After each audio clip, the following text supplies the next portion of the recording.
வணக்கம், இது அக்ஷரம் அக்ஷயம். இன்றைக்கி நாம் வாணி விகாஸ் லெவல் 1ல் 5வது பாடம் பார்க்க போகிறோம். அதில் தூ, நீ, யூ அப்படிங்கிற பகுதி. நம்ம தும் அப்படிங்கிறது அதிகமாக நம்ம உபயோகப்படுத்துகிறோம். அதுக்கும் கீழே இருக்கக்கூடியது தூ அப்படிங்கிறது சிங்குலர். தும் அப்படிங்கிறது சிங்குலராக நம்ம உபயோகப்படுத்தினாலும் அதுவும் ஒரு பாதி ப்ளூரல் அப்படின்னு நம்ம சொல்லலாம். அதில் உள்ள வினையை நம்ம பார்த்தாலே தெரியும். தும் கியா கர்த்தே ஹோ, தும் ஆத்தே ஹோ, அந்த தே தான் நம்ம உபயோகப்படுத்துகிறோம். ஆத்தா அப்படின்னு உபயோகப்படுத்துறது இல்லை ஆண்பாலில். ஸோ அது தூ மற்றும் ஆப், அது ரெண்டுக்கும் இடைப்பட்டது தான் தும் அப்படிங்கிறது. அதனால் நம்ம முதல்ல இந்த தூ அப்படிங்கிற பகுதி எப்படி வரும் அப்படிங்கிறத பார்க்கலாம். இதில் அந்த வெர்பு ரூட் வெர்பை தான் அப்படியே உபயோகப்படுத்துவாங்க. வாங்க பார்க்கலாம். தூ மிகவும் நெருக்கமுள்ள மற்றும் மரியாதை தராத இடத்தில் உபயோகப்படுத்தப்படுகிறது. தூ என்று தொடங்கினால் ஹை என்று முடிக்கவும். மே வந்தால் ஹூ சொல்கிறோம், தும் வந்தால் ஹோ சொல்கிறோம்ல. ஆனால் இங்கே தூ அப்படிங்கிறது வந்தால் ஹோ வராது, ஹை தான் வரும். மற்ற சிங்குலருக்கு எப்படி இருக்குமோ அந்த ஹை தான் வரும் அப்படிங்கிறத சொல்லியிருக்கிறாங்க. இப்போ இதில் தூ வச்சு உள்ள வாக்கியங்கள் நம்ம பார்ப்போம். இதில் பெரும்பாலும் கேள்வியும் பதிலும் இருக்கக்கூடியதாகவும் கலந்து தான் வருது. கேள்வி வாக்கியமும் இருக்குது, சாதா வாக்கியமும் இருக்குது. தூ கியா கர்த்தா ஹே, நீ என்ன செய்கிறாய்? தூ கஹா ரஹத்தா ஹே, நீ எங்கே வசிக்கிறாய்? தூ பஹுத் அச்சா ஹே, நீ மிகவும் நல்லவன். தூ கியோ ரோத்தா ஹே, நீ ஏன் அழுகிறாய்? தூ சப்சே தேஜ் தௌடுதா ஹே, நீ அனைவரையும் விட வேகமாக ஓடுகிறாய்.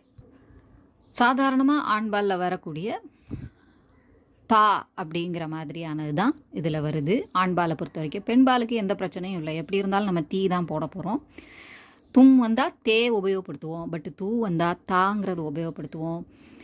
கட்டளை வினைகள் வரும்போது, ஒருத்தரை ஆர்டர் பண்ணும்போது வா போ அப்படின்னு சொல்லும்போது வெறுமனே ஆ ஜா அந்த மாதிரி தான் வரும்.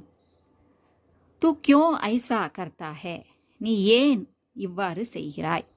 தூ மேரே சாத் ஆ சக்தா ஹே, நீ என்னுடன் வர முடியுமா? தூ கூப் காத்தா ஹே, நீ நன்றாக பாடுகிறாய். தூ தில் கி பாத் மான், நீ மனதின் பேச்சை கேள். தூ சுப ஜல்தி உட், நீ காலையில் சீக்கிரம் எழுந்திரு.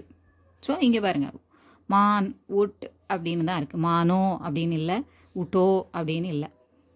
தூ ராத் கோ ஜல்தி சோஜா, நீ இரவில் சீக்கிரம் தூங்கி விடு அப்படின்னு இருக்குது. சோ அப்படின்னா தூங்கு, ஜா அப்படின்னா விடு இல்லையா, தூங்கி விடு.